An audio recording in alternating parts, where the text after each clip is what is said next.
1967យើងចាប់ផ្ដើមសាងសង់ផែចំនួនទី2ដែលហើយទៅឆ្នាំ1969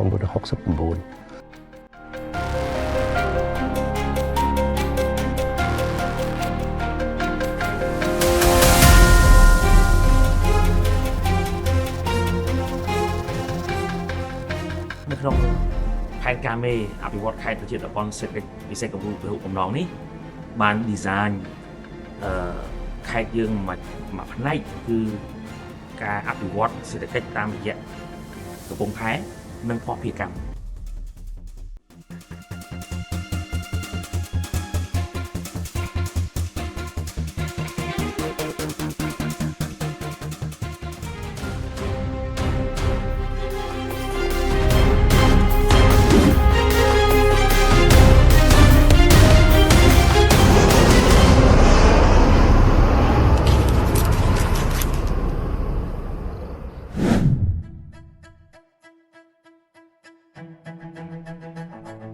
ខេត្តព្រះសីហនុជាខេត្តជាប់ឆ្នេរដ៏សំខាន់មួយរបស់កម្ពុជាបានអភិវឌ្ឍយ៉ាងរហ័សគួរឲ្យកត់សម្គាល់ស្នូលនៃការអភិវឌ្ឍនេះក៏រួមបញ្ចូលនៅកំពង់ផែស្វយ័តក្រុងព្រះសីហនុផងដែរចាប់ផ្ដើមកសាងនៅក្នុងឆ្នាំ1955និងចាប់ផ្ដើមដំណើរការឡើងវិញនៅឆ្នាំ1979មកកំពង់ផែស្វយ័តក្រុងព្រះសីហនុបានក្លាយជាមជ្ឈមណ្ឌល logistics ដ៏ឈានមុខគេនៅក្នុងប្រទេសហើយដើរតួនាទីដ៏សំខាន់ក្នុងការប្រវត្តិសេដ្ឋកិច្ចជាតិនិងកាន់តែសំខាន់ជាមួយចក្ខុវិស័យវែងឆ្ងាយនៃផែនការមេហេតុជាប់ឆ្នេរសមុទ្រកម្ពុជា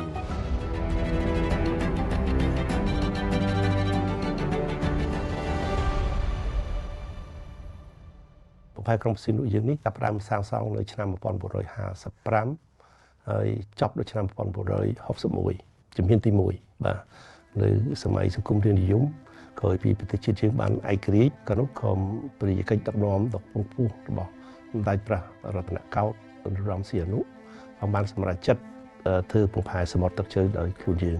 1967យើងចាប់ផ្ដើមសាងសង់ផែចំនួនទី2ដែលហើយទៅឆ្នាំ1969យើងធ្វើប្រវែង350ម៉ែត្រចំណុចទឹក10ម៉ែត្រកន្លះរហូតដល់1975យើងបានរអិលចូលក្នុងរបបវិទ្យាឃាតប៉ុលពតហ្នឹង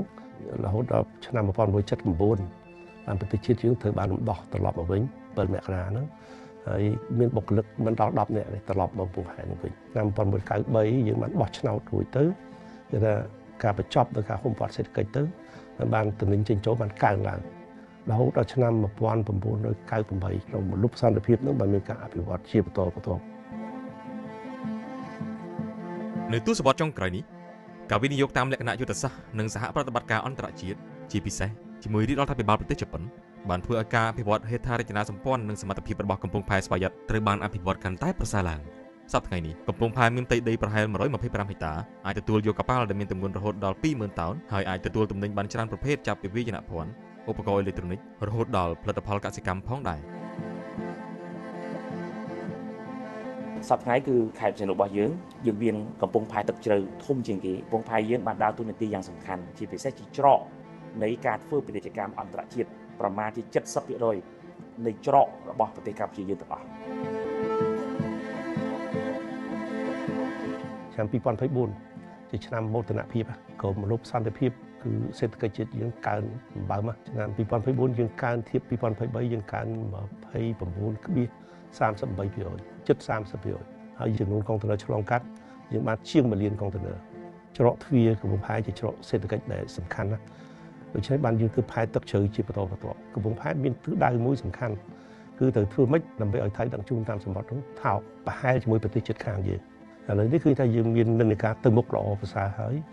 គឺយើងធ្វើផែជំហានទី1ហើយនេះដើម2027ហើយសង្ឃឹមថាថៃដឹកជញ្ជូនតាមសមុទ្រយើងនឹងប្រហាក់ប្រហែលជាមួយប្រទេសថៃបាទហើយកប៉ាល់ក្នុងតំបន់អាស៊ីប៉ាស៊ីហ្វិក 93% អាចចូលផែយើងបានបាទឡើងពី 8-10% ទៅ 93% ពេលដែលយើងធ្វើផែជំហានទី1នឹងចប់ពេលនោះថ្លៃដឹកជញ្ជូនតាមសមុទ្រនឹងអាចចុះប្រហែលជា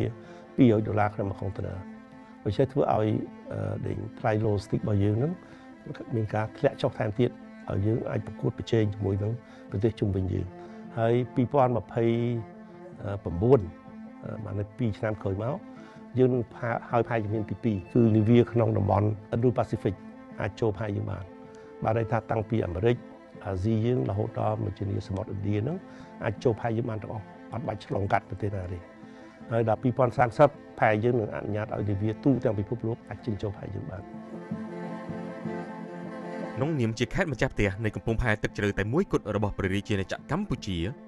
រដ្ឋបាលខេត្តព្រះសីហនុមានមោទកភាពក្រៃលែងចំពោះការពិវត្តឥតឈប់ឈររបស់កំពង់ផែក្រុងព្រះសីហនុហើយបានត្រៀមខ្លួនគ្រប់គ្រងនៅចក្ខុវិស័យវែងឆ្ងាយរបស់កំពង់ផែនិងរាជរដ្ឋាភិបាលកម្ពុជាកំពង់ផែនេះបានធ្វើទំនើបកម្មបន្តិចម្ដងរហូតដល់បានក្លាយទៅជាកំពង់ផែមួយដែលមានសារៈសំខាន់ជាកំពង់ផែដែលមិនមែនគ្រាន់តែមានហេដ្ឋារចនាសម្ព័ន្ធគ្រប់គ្រាន់ក្នុងការដឹកជញ្ជូនមកលក្ខណៈការដឹកជញ្ជូនប៉ុណ្ណោះយើងអាចនិយាយបានថាមកដល់ពេលនេះកំពង់ផែយើងបានកំពុងតែក្លាយទៅជាកំពង់ផែដែលមានលក្ខណៈឆ្លាតជា smart port មួយដែរអញ្ចឹងជាការផ្ដល់ទំនុកចិត្តដល់អ្នកវិនិយោគដល់អ្នកអាជីវករទាំងអស់ឲ្យឃើញអំពីសារៈសំខាន់ហើយនឹងភាពគេហៅថាជាតម្លាភាពនៃការគ្រប់គ្រងការដឹកជញ្ជូនរបស់គេកាលពីដើមឆ្នាំ2024ធនាគារពិភពលោកបានវិតម្លៃថាកំពង់ផែក្រុងព្រះសីហនុមានការអភិវឌ្ឍយ៉ាងល្អប្រសើរបើប្រៀបធៀបជាមួយកំពង់ផែនៅក្នុងតំបន់ដែលនេះគឺជាភាពជោគជ័យដ៏ពិសេសមួយទៀតនៅក្នុងវិស័យភស្តុភារកម្មនិង Logistics របស់ព្រះរាជាណាចក្រកម្ពុជាជាមោទនភាពសម្រាប់ផែយើងគឺថា World Bank គាត់បានវិតម្លៃថាផែយើងជាផែមួយដែលមានការអភិវឌ្ឍល្អបើធៀបជាមួយនឹងផែក្នុងតំបន់គឺថាយើងល្អមែនទែនព្រោះអីគេយក indicator ហ្នឹងប្រៀបធៀបគ្នាទៅឃើញថាមួយក្នុងនោះគឺតំណែងនាំចូលដែលនៅផែជាមធ្យមផែយើងទៅ3ថ្ងៃ6អាចចូលបានផុតផែហើយផែសិង្ហបុរី3ថ្ងៃ2ហើយបើយើងគិតជាមធ្យមវិញប្រទេសជឿនលឿនជាមធ្យមគឺ6ថ្ងៃ3បាទនៅថាសេវាកម្មផែយើងល្អហើយបើគិតជាផែនៃប្រទេសដែលមានការអភិវឌ្ឍតិចតួច8ថ្ងៃជាងស្របជាមួយចក្ខុវិស័យនៃផែនការមេអភិវឌ្ឍខេត្តជាប់ឆ្នេរសមុទ្រកម្ពុជាកំពង់ផែក្រុងព្រះសីហនុដើរតួដ៏សំខាន់ក្នុងការប្រែក្លាយខេត្តព្រះសីហនុទៅជាតំបន់សេដ្ឋកិច្ចពិសេសគំរូពហុបំណងនិងជាមជ្ឈមណ្ឌលភស្តុភារកម្មនិង Logistics ឧស្សាហកម្មពាណិជ្ជកម្មនិងទេសចរណ៍ដែលតភ្ជាប់ខេត្តជាប់ឆ្នេរសមុទ្រទាំង4របស់កម្ពុជាគឺខេត្តព្រះសីហនុកោះកុងកំពតនិងកែបឲ្យក្លាយជារបៀងសេដ្ឋកិច្ចពហុបំណងនិងប្រតិក្រឡាគ្នាប្រកបដោយកាលានុវត្តភាពនិងប្រសិទ្ធភាពខ្ពស់ចំពោះទស្សនៈវែងឆ្ងាយទៀតនោះគឺឥឡូវនេះយើងកំពុងតែសិក្សាអំពី Master Plan ដើម្បីធ្វើផែយើងទៅអនាគតទៀតក្រោយឆ្នាំ2030ទៀតគឺយើងលុករហូតដល់2050ដើម្បីធ្វើ Master Plan ដើម្បីអភិវឌ្ឍផែយើងហើយយើងបានដាក់កំណត់ច្បាស់ទិសដៅរបស់រដ្ឋាភិបាលយើងគឺយើងជាតំបន់ Logistics សម្រាប់តំបន់ព្រោះយើងជាចំណុចស្នូលរបស់អាស៊ានរបស់យើងបើគិតពីអាស៊ានដីគោកនេះវិញគឺយើងជាស្នូលរបស់តំបន់អាស៊ានដីគោកគឺ